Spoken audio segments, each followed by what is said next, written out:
Did you see my latest I've kind of been off the grid lately, but did you see my latest video on not my latest one, the one on Qualia inversion, specifically the Yeah, well, I've seen that. I don't remember the exact argument you were putting forth. Could you summarize it here? um well, it's not particularly my argument. I mean, if it's not on topic and other people are okay with it. Go Uh, ahead.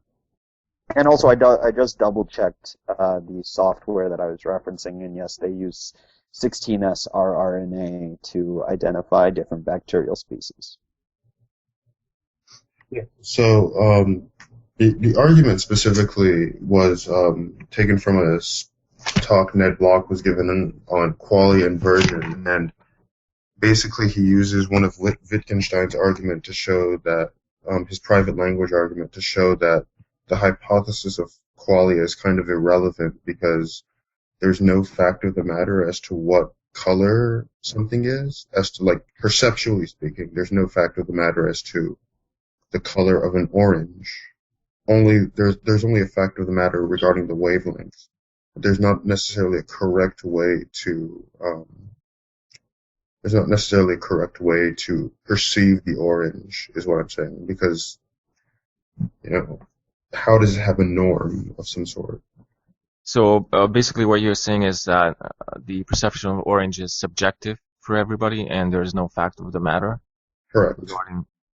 Okay, so I guess I disagree because fact of the matter that to me like you'd find it really hard to convince me that there's no fact of the matter that when I see the color red, that's I don't see it like you're saying I only see it subjectively.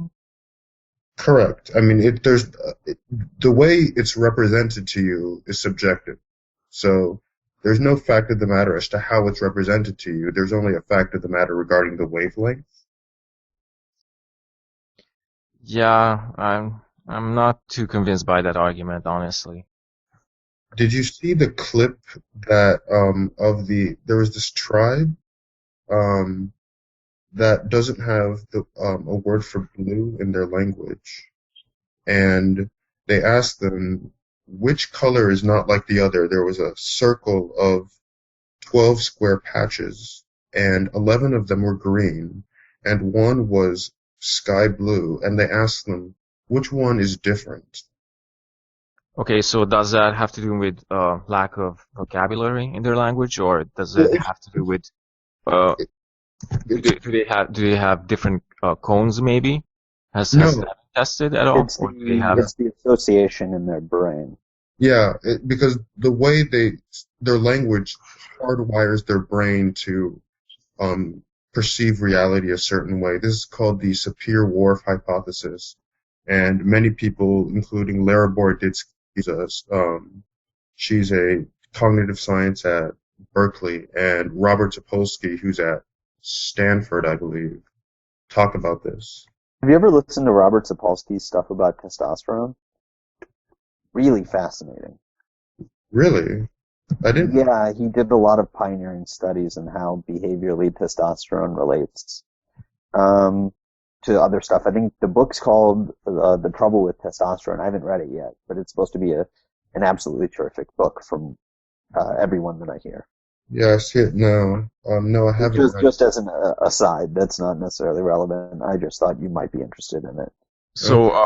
polymath here is basically saying that language hardwires the brain to perceive specific colors. Perceive colors, perceive things in a certain way is what I would say. So, in that way, you're just using the conceptual tools of your language in order to make the distinction between blue and green. Not everyone has that. And so it's all relative. This is sort of Okay, what I so do you think animals can perceive blue versus green or different shades of blue? well, see, that's interesting because there's a difference between perceiving something and perceiving something as a certain thing. So they might perceive red, but not in the sense of seeing it as a red thing. You don't. I mean, they perceive the color red, but they don't actually semantically associate it with the color, with the word red.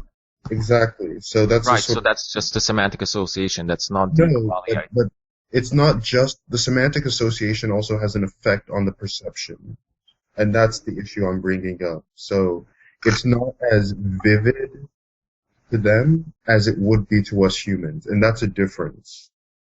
And I with that, find that really, really hard to believe because from everything I know about the visual tract, um, basically the visual impulses get transmitted from the retina to the visual cortex, and there's no. I find it really hard to justify physiologically how semantic associations could affect visual perceptions. Well, that's So is because there a specific like neuroanatomical pathway that you can point to? Are there studies well, no, showing? it's you don't have to get into all that. I mean, there are people with aphasia who can't see objects with their labels. There are people who have various forms of various visual anagnosias where they can't identify an object. There are different layers to this. It's not just one thing. So So aphasia is inability to verbally express yourself. So you said there were people with aphasia who did what? they could not. There's anomic, specifically in regards to anomic aphasia, which is an example I put in my long video, where a woman could not had a picture of a saw, and she was having trouble identifying it as what it was. So, That's I mean, apraxia. Well, it's okay, not anemia. whatever. So anyway, Yeah. so she was having trouble identifying it as a sock, and Yeah, so even though it was right in front of her, it's not as simple as just seeing. Your brain also has to make relations to the way it's seen things in the past and make associations based on the context and the sort of things the other sort of thing they evoke in the brain. It's not as simple as just you see something and you identify it. There are a bunch of other processes that go along. And a problem that a lot of people have in these sorts of conversations is that they simplify for no reason. There's no reason to, okay, so I would just say that in cases like you mentioned, what you called anomic aphasia or apraxia, um, I would say these people have no conscious access to the perceptions. So I would say they basically have no conscious qualia. well, I mean, it's not, again, quality, consciousness has to be broken down because they have consciousness to a degree because they obviously have a belief about what is there.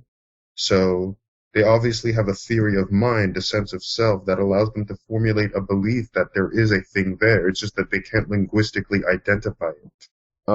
Well, in generally in cases of apraxia, yeah, they do have a very rudimentary sense that there's something there. Because it also stimulates the pressure. Like, let's say they actually feel something with their hand, so it stimulates the pressure receptors. So that's a different part of the brain than the tract involved in sensing the shape of an object.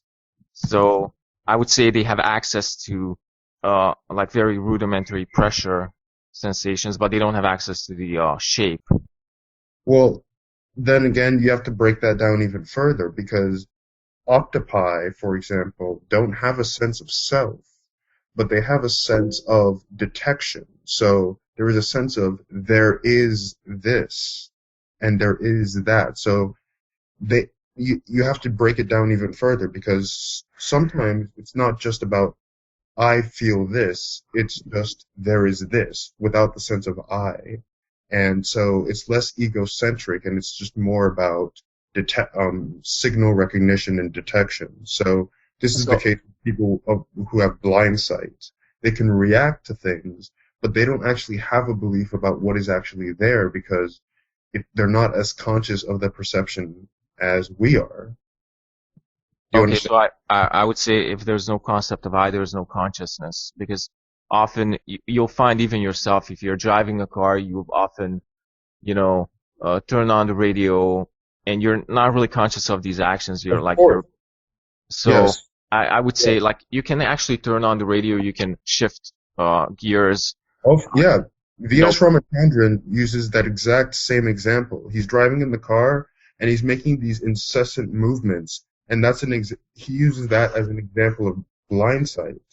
And in that way, he says that we make these sort of unconscious decisions, but they're not necessarily unconscious. We're just sort of reacting. And that's the sort of consciousness he's talking about. And then you break it down one more level, and you get into change blindness, where you don't even react. You're completely unaware of a change in your surrounding. And Well, correct me if I'm wrong, Paulie, but isn't a lot of this to do with the fact that the brain it's not wired to take in all of the stimuli, and it adjusts so that it only picks out the relevant things. So it's almost and obviously you've read more about this than I have, but it's that the brain needs to, it needs to parse out exactly what is worth processing. And that's in the why you case have of these driving. cognitive, these cognitive deficits. That's in the case of driving. I was specifically referring to, that was V.S. Ramachandran's analogy to blind sight. I mean, I know what you're saying, but I'm not saying that's exactly a case of blind sight, but it's an analogy. So in the case of blind sight, you have a guy who doesn't see a shape or doesn't see how many fingers you're holding up, yet he can name them. He can tell you how many fingers you're holding up, even though he doesn't believe he consciously sees anything. He or she doesn't believe he consciously. Not exactly. It's not as extreme as that, but what happens is they have blindness in one eye, and often they'll say that they can't see stuff in their surroundings, but then when they're walking, they'll purposely avoid that stuff Yeah, that's what above chance level. So yeah, that's what if I didn't explain it that way, then yeah, that's exactly what it is. But the overall point was to show that because qualia can be inverted, and you don't know that the red that you see today is the same as the one you saw yesterday, then what are you really talking about? Like, can you pin red down to any sort of objective concept? And if you can't, what are you talking about? yeah, I mean, I can definitely pin down red to an objective concept. Really? As soon as I see red, I know exactly what I'm seeing, and there's nobody who can convince me that when I see red, I don't see something with concrete properties. Okay. That is your own subjective experience, though. Yeah, my I fail subjective to see how experience. it's objective. If you define subjective as mind dependent, then yeah, it's subjective. But Well, isn't that the definition of subjective? Subjective, by definition, is that which is has validity that's dependent on subjective experience. so yeah, I agree it's mind dependent and it's subjective. But at the same time, I don't think that's synonymous to having no fact of the matter about qualia, because But like how can you at one hand admit that, but on the other hand admit that it seems to me that for something to have a fact of the matter, it's going to need to have some notion of independence.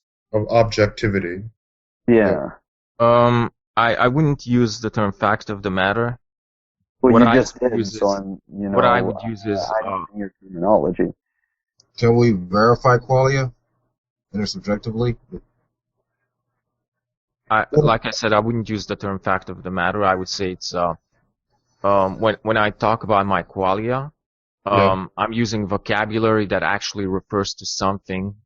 Yes, it refers to the wavelengths, is what I'm saying. It refers No, because the wavelength, I would say wavelengths and qualia have different properties. So a wavelength has the property of being accessible from a third-person perspective. So basically, you can know everything about a wavelength by studying it through instruments. lasers and stuff. But it seems whatever. like what we can do just to make this an easier understanding is that what we do is we do, what computers do, which is we construct virtual machines. And we construct, different representations. Exactly. So when you're seeing the color blue, it's similar to when, some sort of, God, I'm forgetting the name of the physical instrument, but some instrument that measures wavelength. Spectrometer. A spectrometer, right. Building. And each different spectrometer has a different representation because they're all different tools, but we can, the difference between that and subjective experience is that we know how to calibrate those things. So it's just the brain. I think it's far more parsimonious to just say it's the brain representing it in a certain way. Yeah, that's Frank Jackson's position, actually, that blue is just a label that you give to a representation of light of, I forgot the range, but it's just a label that you give to the representation. And you said that you can know it infallibly if you experience it. Now, this is the experiment of qualia inversion that I presented in another video. What if you have a toxoplasma virus inside your brain that inverts your qualia and inverts your perception of blue?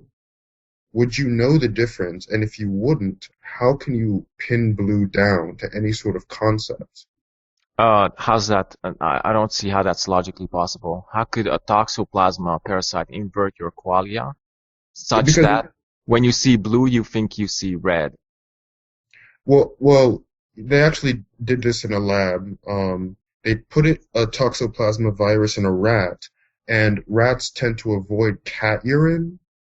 But what happens is that the toxoplasma virus, the rat will go towards rat urine, but not cat urine, the smell. But the toxoplasma virus will infect its brain, and the rat will go immediately towards the cat urine, and the cat will eat the rat, and then it will excrete the virus, and it will go, the cat droppings will be eaten by another thing, and it will infect the brain of something else. It's a parasite. Yeah, I understand that, but I'm saying I'm not following your line of reasoning, because I'm saying basically this toxoplasma is going to infect the brain and it's going to cause, I don't know, Inverted qualia. yeah, inversion of olfactory sensations or whatever. Yes. So what I'm saying is that it's going to cause inversion of the, let's just go back to light, like blue versus red. So it's going to cause inversion of the wavelength of the wavelength that you perceive. So instead of perceiving a specific wavelength as red, you're going to perceive it as blue. And your memory is inverted also. And your memory of what? Of past qualia. So to make an association, to identify something as green, you actually have to remember what green looks like. You have to remember your experience of green. But that is also inverted. So, yeah, I don't think that's possible. Do you have any evidence? Do you have any published, do you have any citations for that? it's a thought experiment that Dan Dennett presents, that how do you know that your perception of red is the same? Because your ability to, you would concede that your ability to identify something as red relies on your ability to remember your past experience of red and make that association. Yeah, I agree to that. Right. Now, what if your memory, some sort of the memory part of your brain was altered in such a way that it would change the way in which you perceive a particular stimulus?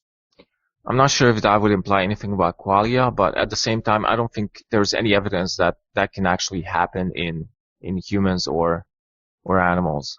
Do you have any citations? I mean, I suppose it's logically possible, but I don't thought see experiment. How that I mean, it's a thought experiment. It's supposed to show that, like, the hypothesis of qualia is irrelevant because it looks the same to you from your perspective, and it will always do that. It will always look the same to you, but how it looks to you is just how it looks to you. No one else. Yeah, I don't follow the reason. Like, what would that actually imply about qualia? That there is no fact of the matter about it? There's no fact of the matter. There can't be a fact of the matter because it's only dependent on your mind. Because your perception of red is your perception of red, and that's all it is. My perception of red is the same as my perception of red, and that's all it is. It's just a representation. And your representation, we can't compare the two, but your representation might be different from mine. So again, I don't find that argument convincing. And I actually find the argument that, for instance, wavelength and mental states have different properties based on the fact that mental states can invert, and because of that, we don't have first-person access to the mental states of other people. So that's a property which is not shared by physical states, because physical states, we do have third-person access to physical states. So physical states cannot be synonymous. I don't see how this is related to what he just said. I mean, Yeah, I have an honest question, Derezzed. How much of this is due to an emotional stance that you hold regarding religion? I would say none of this. What I've just said has almost nothing to do with any type of emotional stance. This is basically just a logical argument. Do you play an instrument? No. Okay, so I compose music. I don't formally play an instrument. I used to. Suppose I got back home one day and I heard my sister plays the violin, and she's good. I heard my sister tuning her violin, except, no, not violin, piano. Suppose there was a sort of a different type of piano that she was playing, and yeah, music works like light. Yeah, it does. That's why it's more intuitive in my view. There are different systems, you may not know this, but there are actually different systems of music. It's not just the Western tonal system, right? No, I wasn't aware of that. Okay, yeah, so replace Mary's room with a scientist who studies audio and sound waves and pressure waves. And she's locked inside a room and she's never heard a sound in her life. She does all her stuff in like sign language, but she can see colors and things like that, but she hasn't heard a sound in her life. When Okay. she gets out of her cell and she hears middle C being played on a piano,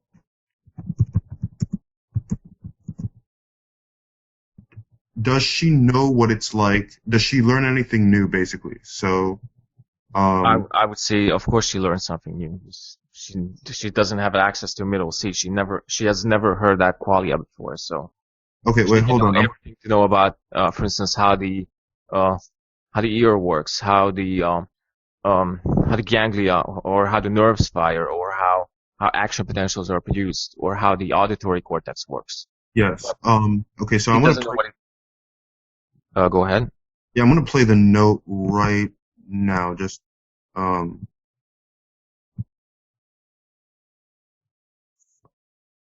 um, okay, so maybe not. Um, but the, so, you would say she learned something new?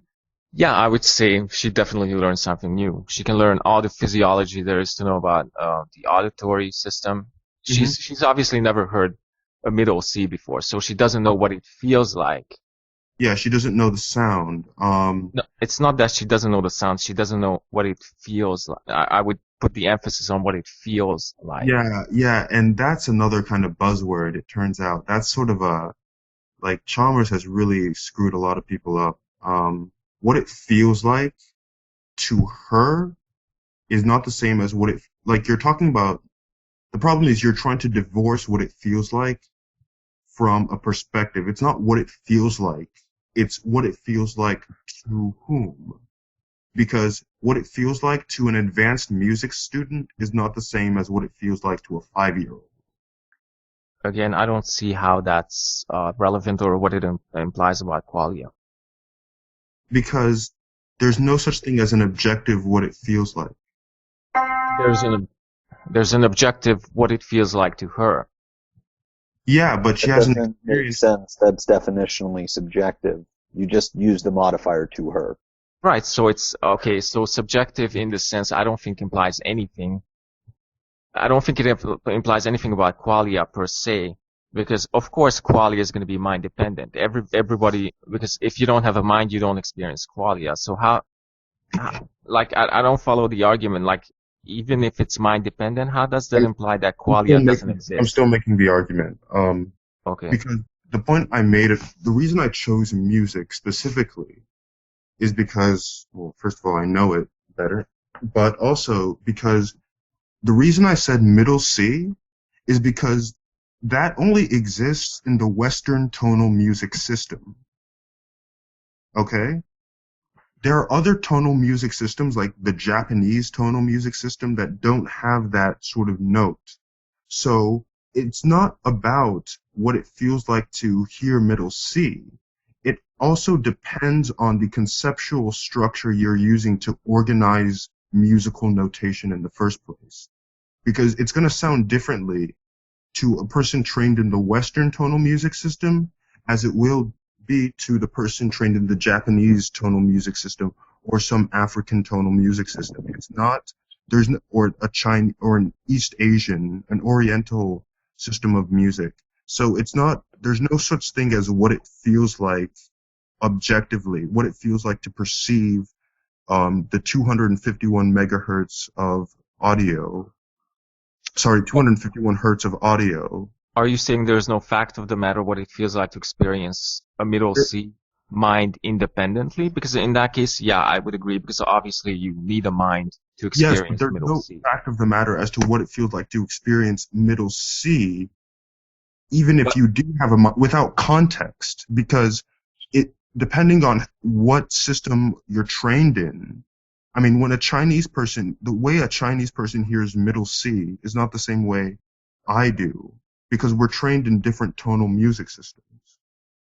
Yeah, I would just I wouldn't use the terms objective versus subjective, because subjective is inherently that's synonymous to mind dependent, and obviously qualia is mind dependent. So the terms I would use is Saul Kripke's rigid versus non-rigid designators.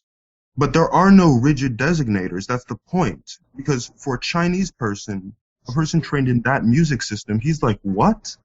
This sounds gross. This sounds weird. This sounds, if you listen to, there's this composer, Charles Ives, and if you listen to his pieces for quarter tone piano, it sounds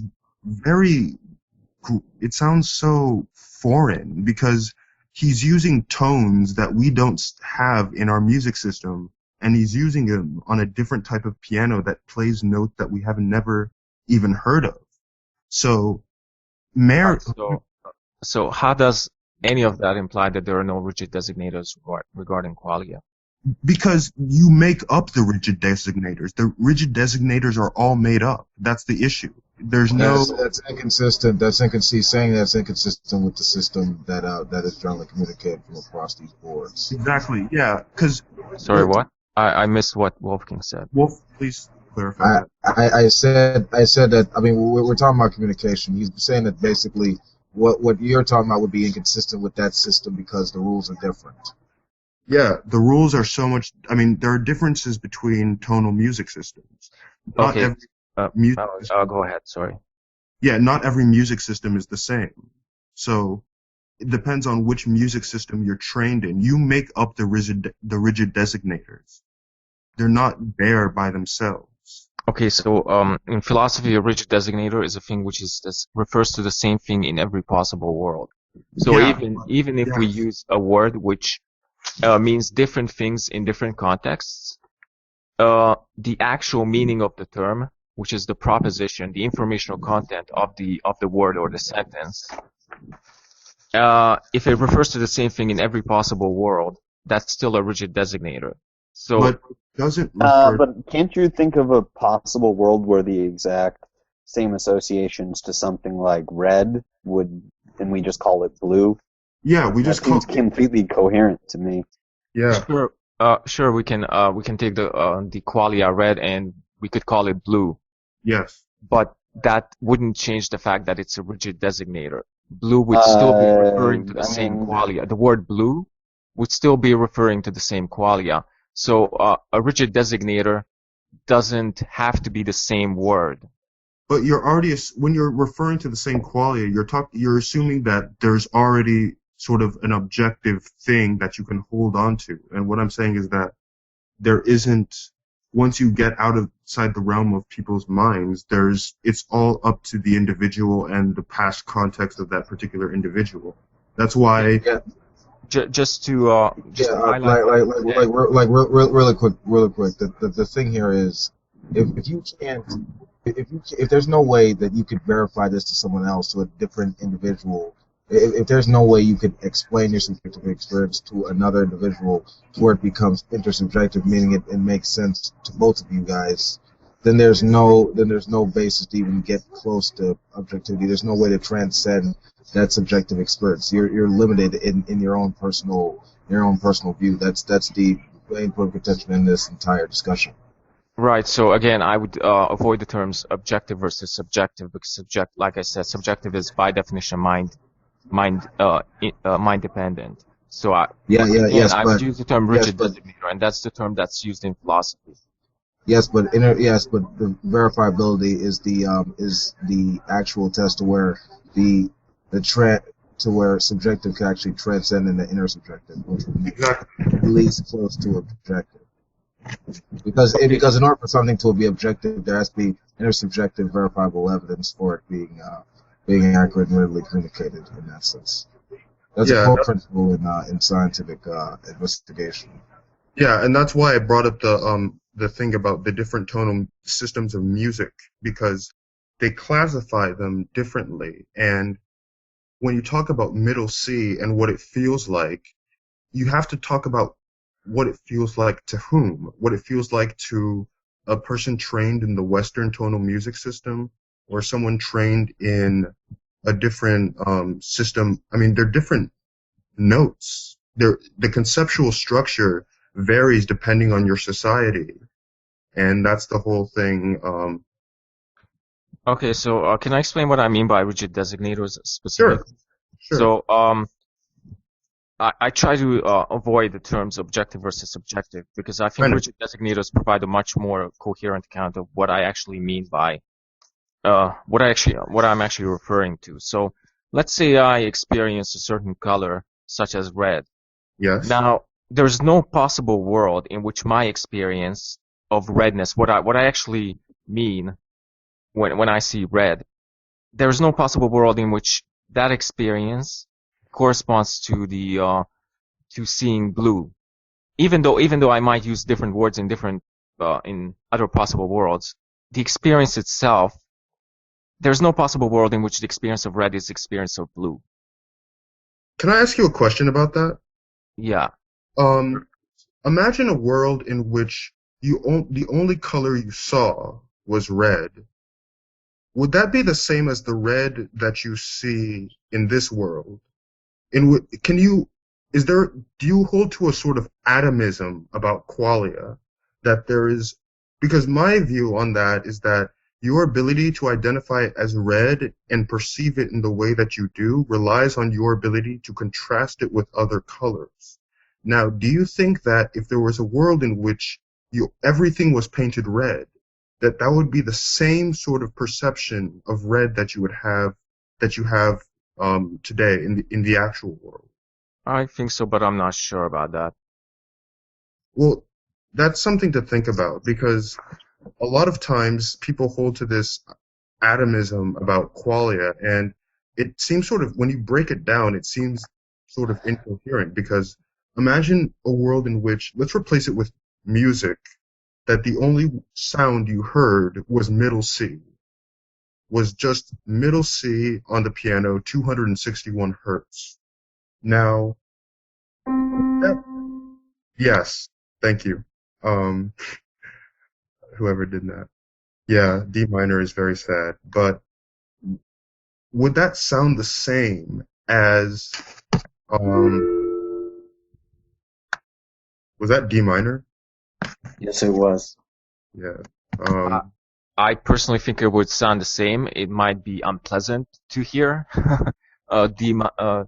D minor repeating, 24 hours a day, as opposed to hearing D minor in a melody or something. But I would but, say the actual sound itself would sound the same. but but when you talk about the sound itself, you see why that's a problem because you're already sort of trying to make it a little bit more rigid than it already is because it depends on context and Well, well, what well, you of course, of course. I mean, that's like, I mean, there exist internal thematic patterns that we can, more or less attribute symbols to make sense of it in our experience. yeah Like putting in word to measurements and stuff like that. yeah there was a composer that I listened to.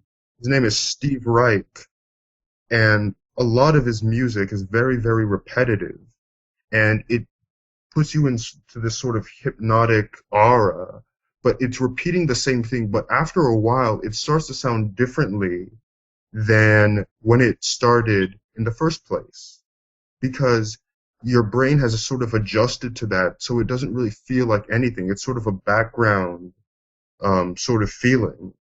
So, in that sense, am I really hearing the same thing after I've heard it like a million times? Yeah, Because I understand your argument, and I know where you're going with this, but I would say um, that you're not actually pointing, like, I would say that the qualia itself is a rigid designator, because when you hear the when middle you hear C. the middle C, you know exactly what you're hearing. And even if it's repeated a thousand times, eventually, sure, your neurological experience of that might change. But if it changes, then doesn't that mean the qualia changes? No, because you're begging the question that the qualia is synonymous to the wavelength of No, no, sound. no. You said neurological. My experience of that will change. But if my experience of that changes, doesn't that mean the qualia changes? Okay, so your neurological experience changes, but I would say your But it's a qualia. different qualia. Yeah, but do you see how you're begging the question that neurological experience is synonymous to qualia? No, but experience It seems like this is. Sorry, isn't. sorry. Go ahead. Sorry, isn't it? Don't do you? Isn't experience qualia? Is it qualia? Is an experience, is it not?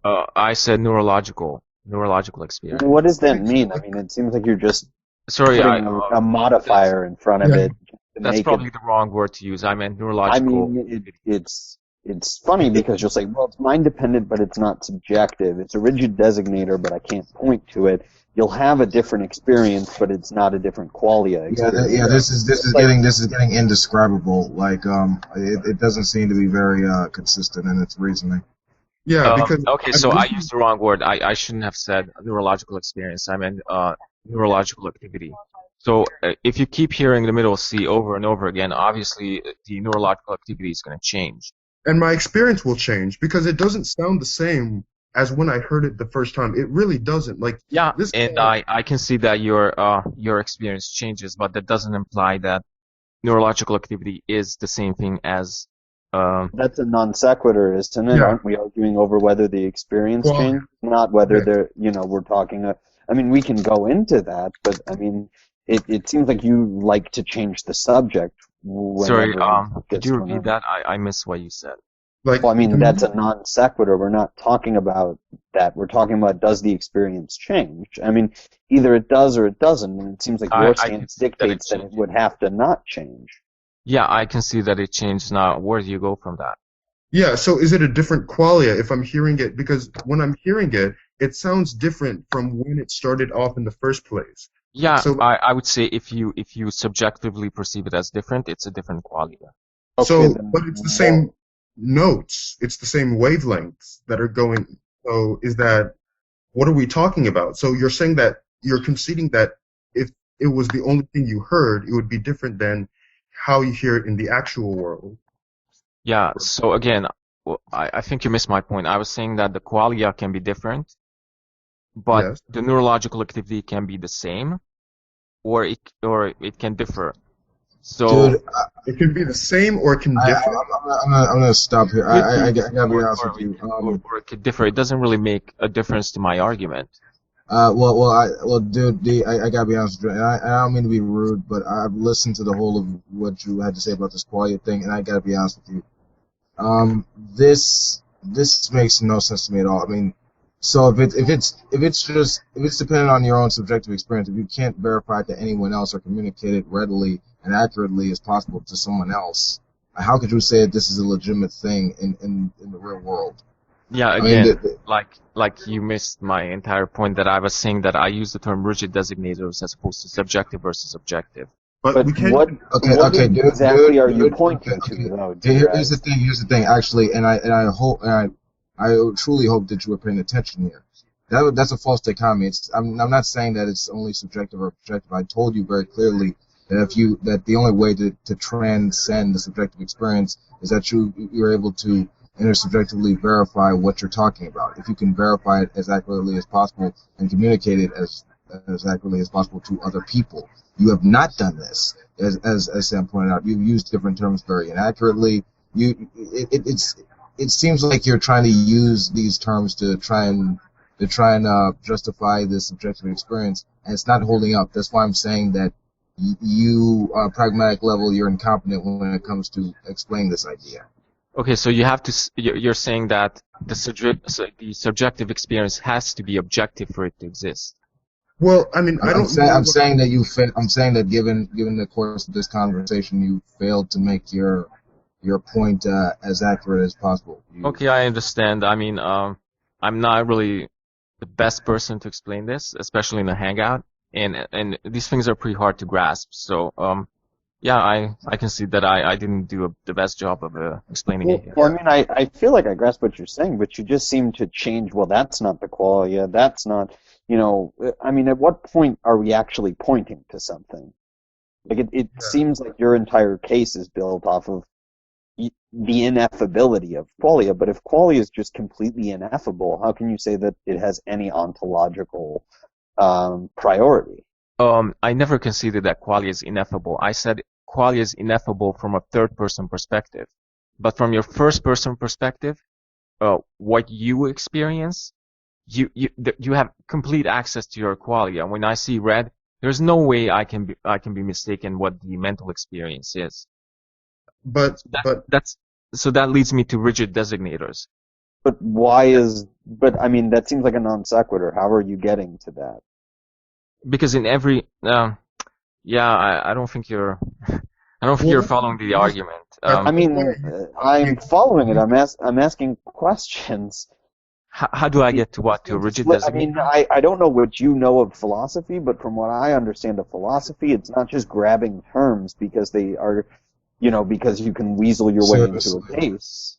I mean, I'm getting impatient with this because I want to know what you're actually trying to say. I mean, weaseling your way implies a certain amount of dishonesty, and honestly, I just think, I'm probably not explaining this really well, and I think you probably also have to understand the concept of rigid versus non-rigid designators. I do know. But Saul Kripke raises the same argument. Yeah, I know. I'm not really weaseling my way into truth.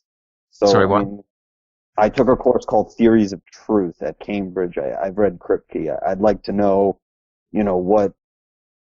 how are you actually pointing to qualia as a rigid designator other than just calling it that? Okay. So again, when I see red, that mental experience cannot be different in any possible world. So even though I can use different words to refer to my experience of red, like I can call it blue, I can call it green, or whatever. Yeah. The actual experience itself, like what I experience when I see red, there's no possible world in which that experience can differ. And then that's why I asked if there was a world in which everything was painted red. Everything. Apples, trees, books, cars, oranges.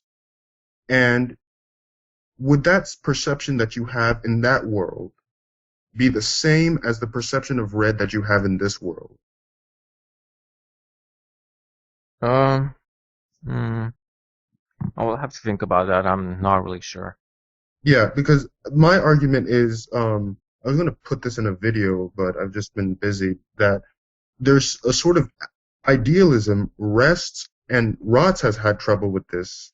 I don't know about IP, but idealism, I don't think you're an idealist, but it rests on the possibility of a sort of atomism about qualia, where there is a possible world in which only one quale exists. I would say that there is a possible world when it comes to matter in which only what exists is some particular arrangement of matter, like an orange or a mug. I would say that that is conceivable. But when it comes to qualia, atomism regarding a subjective substance, like the example that I gave is the taste of hot dogs. Is it possible for there to be a world in which only the taste of hot dogs exists? And if there is, would that qualia be the same as your taste of hot dogs in the actual world? Yeah, so are you asking if there's a possible world where you only see red if you're seeing red? Or if there's a possible world where everything is painted a certain color, a certain paint which emits a certain wavelength, Yes. which we would perceive as red in this actual world? Because those are two different questions. The second You one. understand that those are two Yes. different questions, right? Yes, I'm asking about the second one. Would that same perception that you would have be the same as your perception of red in the actual world? So you're asking if everything is painted with the paint which we would perceive as red in this actual world?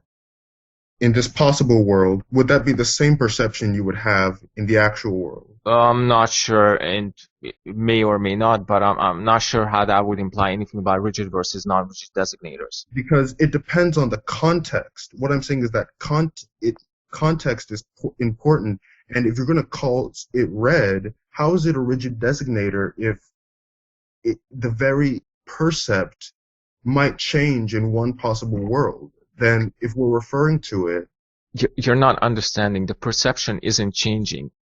but Well, you're just asserting that, though. I mean, Okay, so let me that these try to explain perceptions why I said that. The perception is, you're not pointing to the perception necessarily changing. You're saying the actual paint, which objects are painted with, which we No, would that's call not red what in I'm the actual world, is changing. But the no. perception itself, If the wavelength of light that is emitted from an object that causes us to label it as red was the only thing that existed in this particular possible world P, and we called that perception red, would that be the same thing as what we call red in the actual world? let me try to repeat your question because it sounded Okay. because I'm Sure. not sure what you asked. Sure So you thing. think if the sorry, just please repeat it because I If didn't the quite follow. Yeah, sure. If the wavelength red is caused by a wavelength of electromagnetic radiation of about 630 nanometers, if that was the only thing that existed in this possible world P, would our perception of that be the same as it would in the actual world when I see a ripe tomato? Would Right. that So if only the wavelength existed, then obviously qualia would be synonymous to wavelength. So if only the wavelength existed, then if everything around us was painted with paint that emitted that, and the only thing we saw was red, the only thing we sensed was red, would that be the same? I mean, I know this is hard because I'm using red in both these worlds, but would what we perceive, let me refer to it indirectly, if what we perceived in that possible world be the same as what we perceive in the actual world that we call red? I would say that if only the wavelength existed in that possible world, then Yes. yes, the perception would be the same.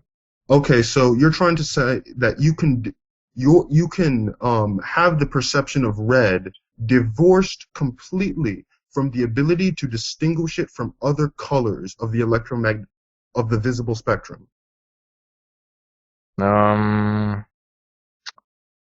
Maybe I'm not sure. Okay, I mean, sure, yeah, I could go with that.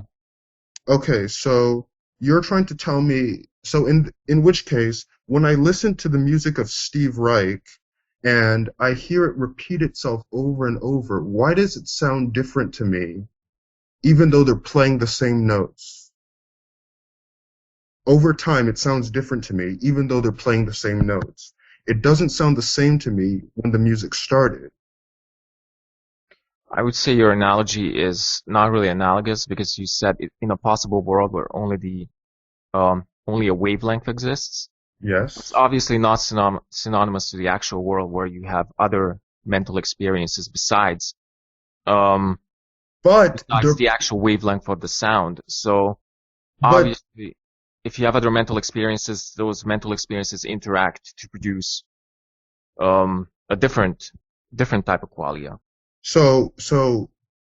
But wouldn't but in the same case they're playing the same that proves my point, because in the same case they're playing the same notes, but other mental experiences are contributing to that quale that I'm having that's changing it from how I heard it in the first place. But in the world in which only that wavelength existed, those mental experiences would not exist, and therefore they wouldn't influence the perception of red that I have in the actual world in the way that they, in this case, the lack thereof would have an effect on that perception of red that I had in the possible world. It's an interesting argument, and I'm not sure how to respond to it right now. I guess I'll have to think about it, but I mean, I don't find it too convincing, to be honest. Okay, but back to music, specifically in regards to how you conceptualize and rigid designators. Rigid designators, in this case, are made up. They're made up by your society and your culture. That's why we have different systems of music. That's why we have different systems of language. That's why we have different emotions. There are some emotions that don't exist in particular societies. Okay, so they're made up by society. That's also the case with mathematics and computer science as well. What? Sorry, say that again. I said that's also the case with computer science and mathematics as well. Yeah. Wait. I would agree with. I'm kind of confused by that. Well, in the language sense, in the sense that you could like transfer info from that regard and stuff like that, logic. But that's neither here nor there. Yeah. But yeah, they're different systems. So when you're assuming that your rigid designators are global and universal when they're not. The Himba don't see the sky blue that you keep talking about. Okay, so I would agree with you that rigid designators are actually made up by societies because rigid designators are words. So words are obviously made up by societies, but the words are what they actually refer to. But the referent is chosen by society. What is signified by the word is also a construct of society. No, I would say what is signified by the words actually exists. No, because the Himba live in an environment that facilitates that sort of language scheme, because they need to distinguish between various sorts of greens that would be hard and almost impossible for us to distinguish, but they need to in order to distinguish between fruits, vegetables, grasses, shrubs. They don't require the concept of blue in their environment. That's the so they don't privilege blue as anything to be signified. Okay, so you're saying they have no mental experience of the color blue? They were presented with a circle of 12 square patches, 11 green, 1 blue. They were asked, which one is different? Can you spot the one which was different? And they had trouble doing so. They had trouble trying to identify. It took some time. Some people couldn't get it. Is that because they have a certain difference in cones? No, it's not. It's not a biological thing. They examined their eyes. It's not biological. It's because of their language scheme. Same thing with Russian. Russian has various distinctions between certain blues. Why? Because I don't know. It's cold there, and or something like that.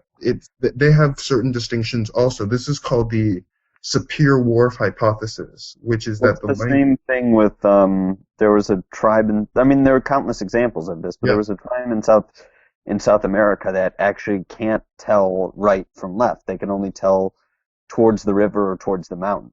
Yeah. I can't remember the name of the tribe, but that's another common example where these are people who don't experience the same feelings as us, and this is because, that's the way that their society has influenced them. Yeah. And so it's not about, I'm sure that if you tested, what wavelengths are reaching, their optic nerve, that's not going to, or reaching their retina and then are transduced, that you're not going to find a difference. It's in the interpretation. It's in how everything comes together. Correct Yeah. me if I'm wrong, calling that. Yeah. Well, right. it really depends on the syntactical, regularities that The same goes for these orange. systems and communications, sort of arise. They're determined in how these things come about and how they describe the experiences of said people. Yeah, the same is the case with the color orange too. There's some who have trouble. Pink actually is a recent invention. Pink was there originally. What else? There's so many I've been reading about Islam lately.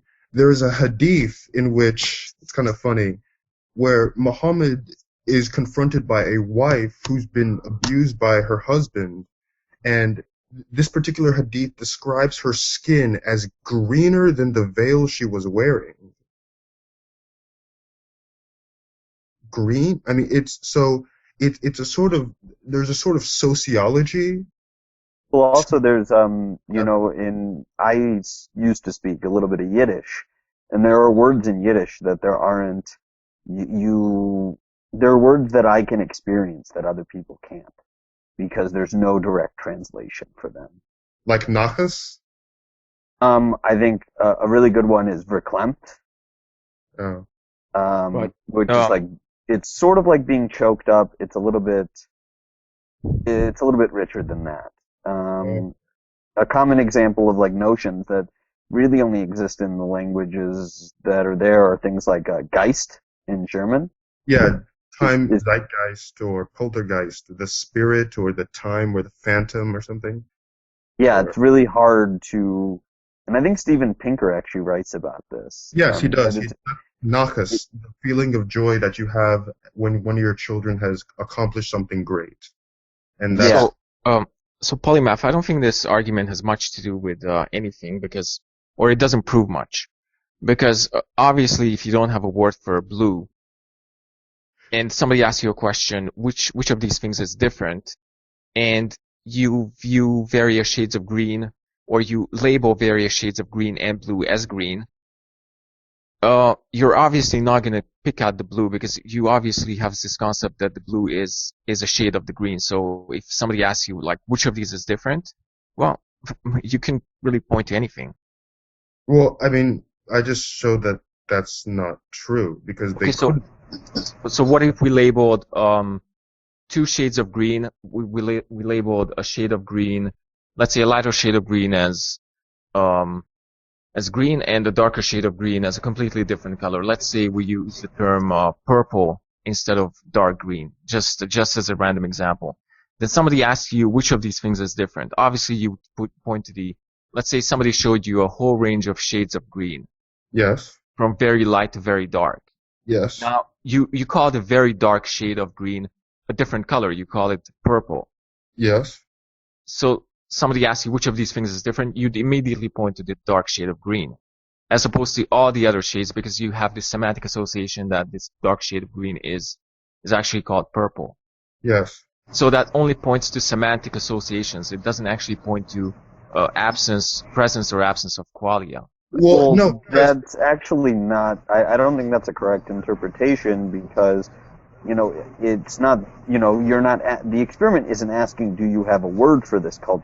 yes, The experiment is asking, can you identify this color? So there are plenty of shades that we can identify that we don't necessarily have an exact word for, and that's because of their relationship to other societally recognized shades. But there are things that we just cannot make associations to. So, by hypothesis of your view, the Himba people would still be able to identify these shades. They just wouldn't be able to put a word to it. Right, and they are actually able to identify it, but with difficulty, because in the same They're manner, not able to identify it. That's kind of the big takeaway of the experiment. Yeah, statistically they're able to identify it at a higher rate than chance, but it's a much lower rate than how you and I would be able to identify it. Actually, no, because they gave them a different test in which they changed the shade of green ever so slightly, but yet they were able to make that sort of signification. They were able to identify the different one when they changed the green ever so slightly, in a way that for most Westerners would be difficult. Yeah, and I mean, in this case, like real quick, in this case, we're talking about the pragmatic competence of certain speakers, and that depends on their ability to accurately communicate what they're trying to convey in context, or time, manner, and speech like that. These are sort of the real things the real aspects that communication people try to measure when we're talking about like speech and stuff like that, and language. So Polymath, could you cite a source? Number one, could you cite a source, and second, even if that's right, I don't think it applies much about whether qualia exists or not, because all that means is that Himba do not have a qualia that we do. How does that imply that qualia? But why is that the case if they're rigid designators? If they're rigid designators, because it would mean that if in case the Himba did have an experience of a blue, there's no possible world in which that specific experience is going to refer to something else. Like you know what rigid rigid designators mean. Yeah. So even though they don't have an experience of the color blue, in case they did have it, there's really no possible world in which that experience would be any different from what they experience in the actual world. But that's only the case if they do have it, but they don't. Yeah, it doesn't really seem apparent to me that they would have it based upon the data. So they don't use the color. They don't use the word blue as a rigid designator. They don't even have that word. Exactly. It's not even a concept in their lexicon. It's not a concept that they have. So it's not even something that they signify. So what you're referring to is not even something that is signified. Right. So how does it imply that blue is not a rigid designator? Because if it was a rigid designator, then there would be something direct. It's not a matter of reference. It's a matter of what you're referring to does not even exist. They don't even, there's not even a sense of, they don't detect it, basically. They don't even think that there's anything to detect.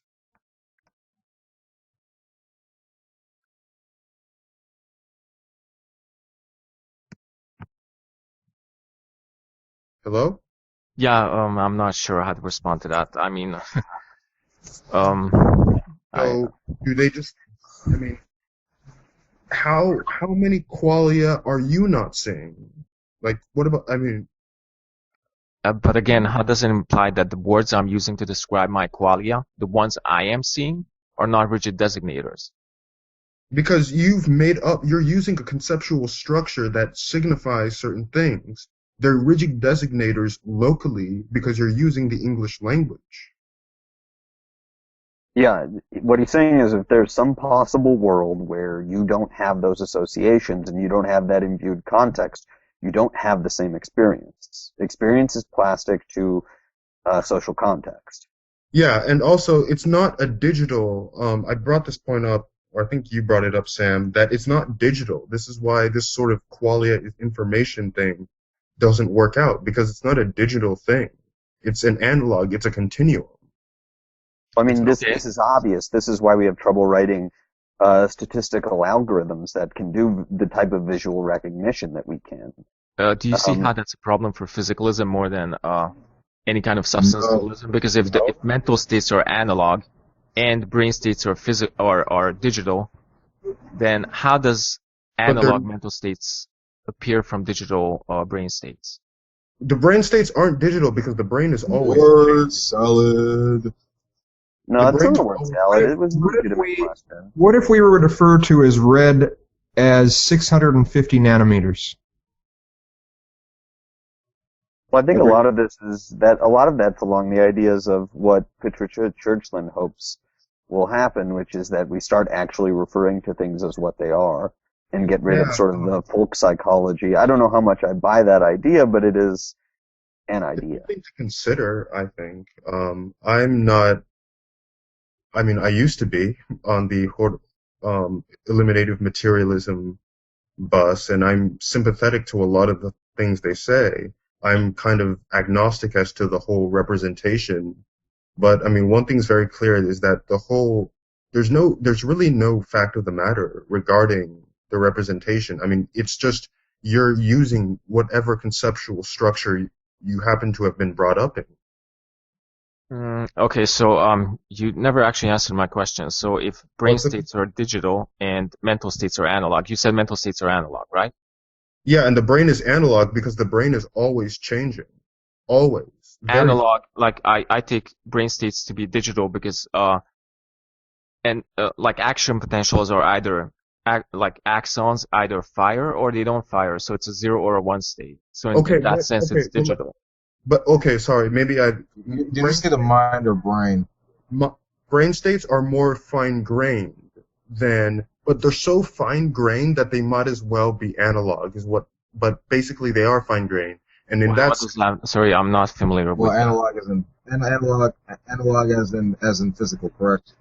Yeah, well, analog is in physical. There's difference. An analog function is a continuous function, whereas a digital function is a discrete function.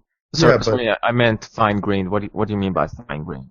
The plasticity is so ridiculous that it would, even if mental states were digital, I mean, it wouldn't matter because you could have potentially quadrillions of them because of the amount of brain combinations you can experience. It's the same way that, let's say that the universe is quantized, right? Which is totally a possibility given quantum physics.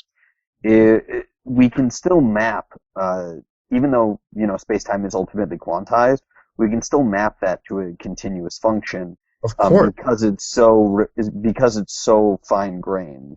Yeah. That it can still roughly be mapped to a continuous function. This is how you do measurements of IV curves. This is how you make measurements in a laboratory. This is how you do. Well, hell, it's how you compress files a lot of the time. Yeah, because in digital, I just took a class in digital signal processing. We're learning about like filtering and sampling rates. You can only have a finite sampling rate, of course, and then you have to cut it in different types of sampling, whether it's delta sampling, like delta functions or whatever. Hell, it's how we compress genomes. We wouldn't be able to compress genomes if it wasn't for that, for that just common part of that. Yeah. But yeah, that's how it's done. It's very fine grained. So in that sense, I would say it's digital, but I don't think it makes a difference because, but either way, I mean, it's not as digital as the RISC designator you're talking about. That's another thing is that, I mean, it's only as fine grained as your society wants it to be, which is why the Himba are able to see very, very subtly different shades of green that we can't even see.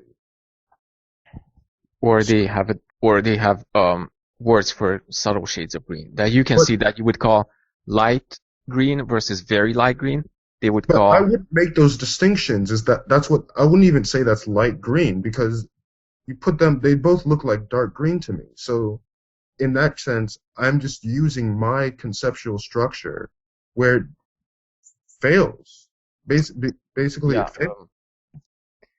Right. I don't think you're following my argument, and Well, it's probably because I'm not really the right person to explain this argument. I'm just Well, not. the accuracy of our senses is going to be different between different people.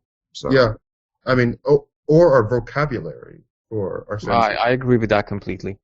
Okay, so in which case, in what sense can you say that things like color or sound there's a what it's like divorced from any sort of context? Divorced from context. Yeah, because I would say the experience. Like again, I'm just gonna be repeating myself. well, I'm wondering why you're choosing the English. You're privileging the Western colonial, oppressive, imperialistic conceptual structure over a different type of, like the Indonesian conceptual structure.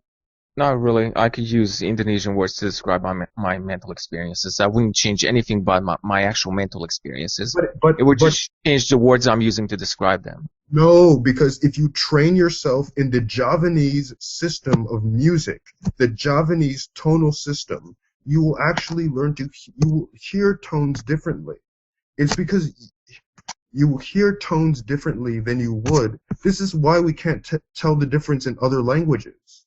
I mean, I put that in my last video. In Hindi, there's some words where you can't tell the difference because we've hardwired ourselves into our conceptual structure. That's why. Yeah, like Wolfgang is saying, this is just beating a dead horse. now, when you were talking about tones, are you talking about like where some people are able to handle 15-tone music versus the 12-tone that we have now, or do you mean a different set of 12-tone than we normally have? I'm talking about the first one, how we have different tonal music system, 15 tones, pentatonic, Javanese tones of music and things like that. And in that case, it would, I mean, what Derezzed is saying is that the only thing that would change would be the labels. That's not the case. If you learned a different language and you became accustomed to it, you would hear differences that you wouldn't otherwise hear if you hadn't spoken the language. That's why we can't hear the differences in other languages. Okay. Derezzed? Derezzed? Again, I would just be repeating myself. So Honestly, maybe I think it would be best to just change the subject. I mean, every time we get deeper into this, like either goes not verifiable, or he doesn't understand, or we're missing his argument, or we're honestly like chasing our own tails with this. Let's just move on. Okay. How did we get here? I guess